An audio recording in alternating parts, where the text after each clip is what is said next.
तो हम उसी लेक्चर 1 को आगे कंटिन्यू करेंगे।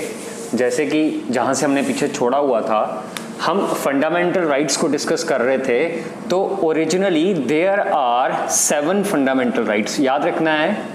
Remember aspirants, when our original constitution was made, we have 7 fundamental rights. That is from right to equality, right to freedom, right against exploitation, freedom of religion, cultural and educational rights, right to property and right to constitutional remedies.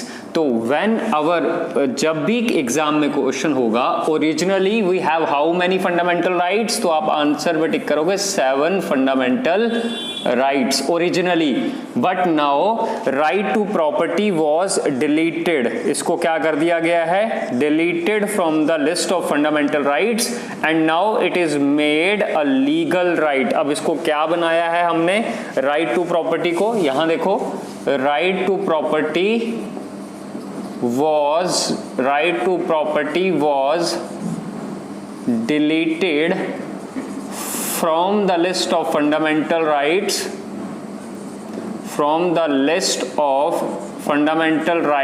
and it is now legal right, under Article 300A, which was mentioned in part 12th of the Indian Constitution. Very very important, याद रखना है। It was deleted from the list of fundamental right by 44th, ये भी याद रखना है, ये भी एग्जाम में पूछते हैं, by 44th Amendment Act 1978. very very important. So right to property was deleted. Now we have only how many rights, 6 fundamental rights. Why we have now 6 fundamental rights and originally we have 7 fundamental rights? Because right to property was deleted from the list of fundamental rights by 44th Amendment Act 1978 and now it is made a legal right under Article 300A, which was mentioned in part 12th of the Indian Constitution. very very important. आपको articles याद रखने हैं। Right to equality का article 14 से लेकर 18 तक right to equality के article आते हैं। आर्टिकल 19 से लेकर 22 तक राइट टू फ्रीडम के। राइट अगेंस्ट एक्सप्लॉयटेशन जो है आर्टिकल 23 से 24 तक है। फ्रीडम ऑफ रिलीजन आर्टिकल 25 से लेकर आर्टिकल 28 तक है। Culture and education rights article 29 से लेकर 30 तक है।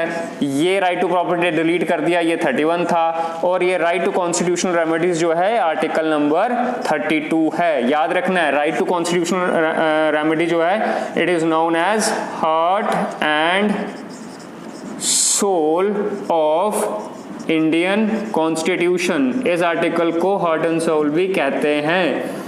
किसने कहा था, भीमराव अंबेडकर ने इसको कहा था, heart and soul of the Indian constitution. Because why, in case of violation of fundamental rights we can use this article number 32 and approach to honorable supreme court of India. very very important. जब भी हमारा कोई fundamental right violate होता है तो हम supreme court जा सकते हैं आर्टिकल 32 की हेल्प से। आपको ये याद रखना है। तो एग्जाम में क्वेश्चन ऐसा हो सकता है कि राइट टू प्रॉपर्टी इक्वालिटी ऊपर लिखा होगा और नीचे ऑप्शंस होंगे, बताओ 19 से 22 है, 23 से 24 है, 25 से 28 है या 14 से 18 है। तो आपको 14 से 18 पे टिक लगाना है। ऐसे ही आपको याद रखना है 14 से 18 के बीच में इक्वालिटी के आर्टिकल हैं। फ्रीडम 1922 में है। अगेंस्ट एक्सप्लॉयटेशन 23 से 24 में है। फ्रीडम ऑफ रिलीजन 25 से 28 में लिखा हुआ है। 29 से 30 में ये लिखा हुआ, 32 में ये लिखा हुआ है। तो आप ये हमेशा से याद रखना, वेरी वेरी इंपॉर्टेंट। यहां से एग्जाम में आपके लिए एक ना एक क्वेश्चन जरूर होगा। एक और चीज याद रखो, fundamental rights are meant for political democracy. Fundamental rights are meant for political democracy. जैसे कि आपको पता है हमारे देश में पार्लियामेंट है, लेजिस्लेचर भी काम करता है, एग्जीक्यूटिव भी काम करता है। अगर लेजिस्लेचर एग्जीक्यूटिव अपनी मनमानी ना कर दे, इस वजह से फंडामेंटल राइट्स हमारे लिए बहुत जरूरी है। स्टेट आपके साथ अनजस्ट बिहेवियर नहीं कर सकता, अथॉरिटियन रूल लागू नहीं कर सकता। That is why fundamental rights are meant for political democracy. याद रखना, fundamental rights are meant for, क्या है, meant for political democracy, political democracy, and it is also meant for rule of law, not of men.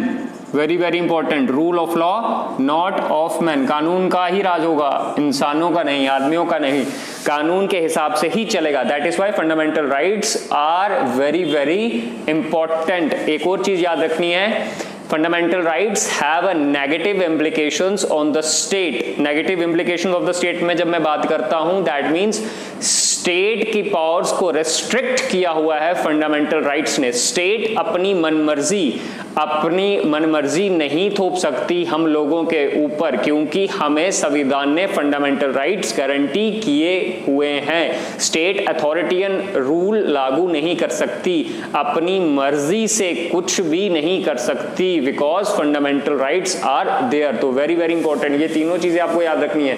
Fundamental rights are meant for political democracy, it is meant for rule of law not of man, and it has a negative obligations on the state. So आप ये याद रखना, ये चीजें exam में पूछते हैं। आने वाले लेक्चर्स में हम इसको पूरा एक्सप्लेन करेंगे one by one, article 14, 15, 16, 17, 18 and so on. हम इस तरह से 32 तक जाएंगे।